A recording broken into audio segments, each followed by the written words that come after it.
So we thought, this is Mike and Ryan with Ryan Services. We thought we'd do a little video. We've got a investment we made in a new piece of equipment. It's a Caterpillar 306.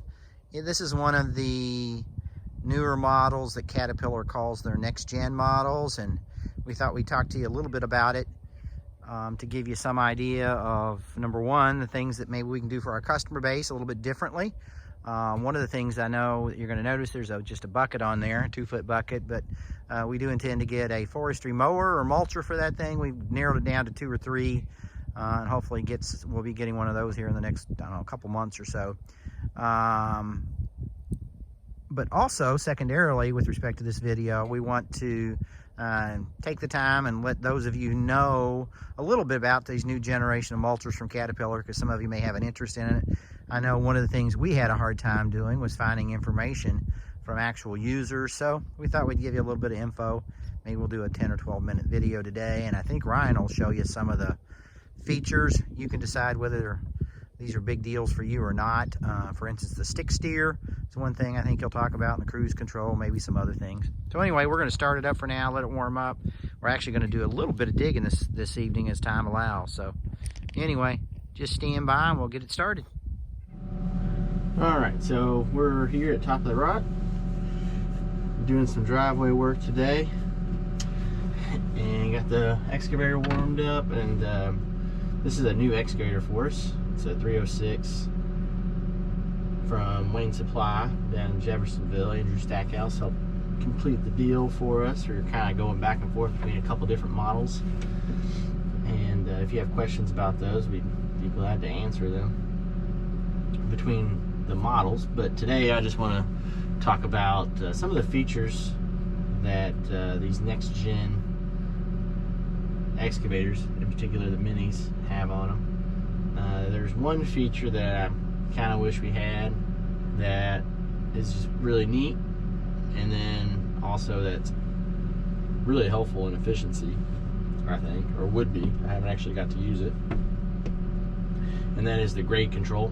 This doesn't have that, and because the reason it doesn't have that is because of the this knuckle right here.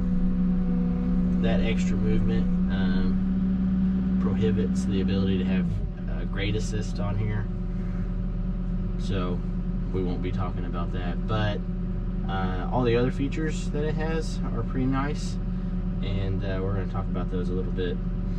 So the first one, and I think it's probably the biggest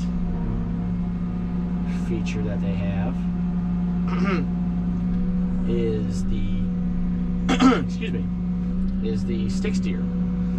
So basically what that means is you can operate or maneuver the tracks of the machine like a skid steer, and effectively rendering these sticks dead and useless, because right now this is how you do like a traditional excavator. You have these sticks, foot controls, to go back and forth just like a normal excavator. So what Cat's done is to limit the training that you have to have, or training that you would require in order to operate one efficiently, is they've put stick steer, and that's this little yellow button right here. So when you press this yellow button, this green icon comes up, and that tells you that you're in stick steer. So now these don't do anything, and you can now go forward, backward with your joystick, and also turn. So basically, if you know how to drive a skid steer, you can drive one of these excavators without having to learn how to do the foot controls. And what that does is, when you go forward, it's nice because you don't have to worry about both feet maneuvering at the same time, because a lot of times you might have one track, whoops, I don't have it. You might have one track that kind of starts off the other and doesn't go straight initially, or stopping. So that's kind of a nice feature to have, especially if there's someone that's a new hire a younger person, it's easier to train them, just to get them learning how to maneuver the machine. And the other thing that these come with now is cruise control, which I kind of thought would be a little gimmicky, but it's actually pretty nice. For instance, on this particular job, we have a really long driveway, and I might need to go a long way without having to do any work. And how you engage the cruise control is you pick the speed that you want. So say you want to go this slow, and then there's a trigger underneath this joystick. Press the, oops, I don't have it in gear yet, sorry. So you gotta put it on standby, the cruise control. So I have a shortcut button right here, and that shortcut button activates the standby for cruise control. An amber icon will show up on your screen, and then you start moving at the desired speed that you'd like to cruise at, and then press your trigger, let off the joystick, and your icon up here will turn green. That means you're in cruise control. So now I don't have to touch anything, and it'll just keep tracking at the same speed until you disengage it. To disengage it, you can either maneuver the joystick forward or backward, or you can press the trigger and it'll come to a stop, and it puts it back in standby. So if you want to go back into it, desired speed, trigger, green, let go. And now you can still steer with this joystick side to side, but if you pull it forward or backward, it disengages. So it's a pretty nice feature. I kind of like it. I haven't tried it with any other attachment like a mower yet because I don't have one, but eventually we're going to get a mulching head for this, and that's the way Caterpillar advertises it, to utilize cruise control with a mulching head or a flail mower on the end of it. So if you're going down a roadside like this one right here, you could just put it off to the side and cruise down the driveway, is the theory behind that. But I've found it pretty useful and nice feature when just going up and down long driveways where you got to track a long way away. So another feature that this has while in stick steer mode, because a lot of people will be like, well, we want to be able to move and utilize all the function of the excavator at the same time. So they have different setups to utilize the different functions of the excavator while in stick steer mode. So you can continue to use the swing, the stick, the boom, the bucket, the thumb while in stick steer mode, because you have lost the controls to the excavator through this joystick because you're just moving the tracks now. So what happens is you put in stick steer mode, and now instead of swing and this joystick, now you have it in this toggle on the joystick. So you can still swing where you need to if you need to move at the same time and swing. It's a little tricky to get the hang of. Definitely takes some getting used to not using the actual joystick and just using the toggle. So on this, you still have boom, and you still have bucket here, and you still have thumb on the toggle. But where you lost the stick over here on this left joystick, you can now press the trigger, and instead of using the thumb with your toggle, now you use the stick with your toggle. And then if you need to pick something up, you trigger, and then you're picking stuff up. And then trigger, and then you're using the stick again.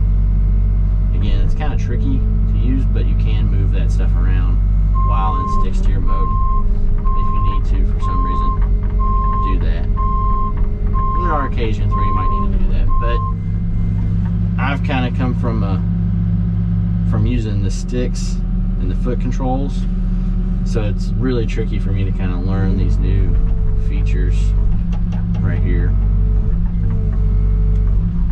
But it's kind of nice that they, you didn't eliminate all the function of the excavator by going into stick steer mode and controlling it, the movement of the machine, and losing all the movement of the excavator itself. So it's nice that they've incorporated all that in here. The other thing that you can change is, I don't know if you can see it in the camera or not, but all the way on the top right, there's a 1 and an alpha, and what that does is it changes the controls so that if you want to use your dozer blade quite a bit, you have that third controller over here, your third joystick, to control the dozer blade. But if you were going to, say you were done using the stick and bucket, and you just wanted to really get precise with your dozer blade for some grading, and you didn't want to use this third joystick over here, you can actually change it to where you can control the blade with this joystick. And it's pretty nice. I've done it a couple times. It's pretty nice to be able to use that dozer blade if you're not going to be using the bucket at all. But for the most part, I leave it over here on the third joystick. And there's some other functions, like you can change what this wheel will do, if it will switch back and forth between the thumb and the stick while in stick steer mode, or if it will not do anything, be a dead switch, or if it will do the swing. So there's some different options there, and it's kind of user preference what it does. So there's some neat features with the next gen. It's not just a decal and some different style of doors. So they've done some nice stuff to it. On this particular excavator, we got the long stick and we got the straight dozer blade. We didn't get the adjustable or the 4-way dozer blade on it. But we don't do a lot of grading with the dozer blade. It'd be handy every once in a while, but we didn't feel it was necessary to get that. So far we got 20 hours on it. Just kind of getting used to all the functions and features. So far I've been really happy with it.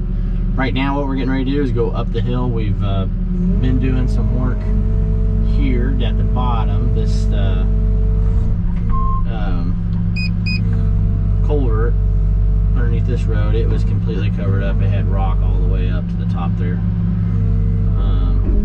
and that's what you see right here along the road. We decided to go ahead and put it right here for now and grade it out. So go up the hill, grade out some of the rough spots in the road, see if we need to take any actual rock up the road, and dig out some of the culverts so the water stays in the ditches, and go from there.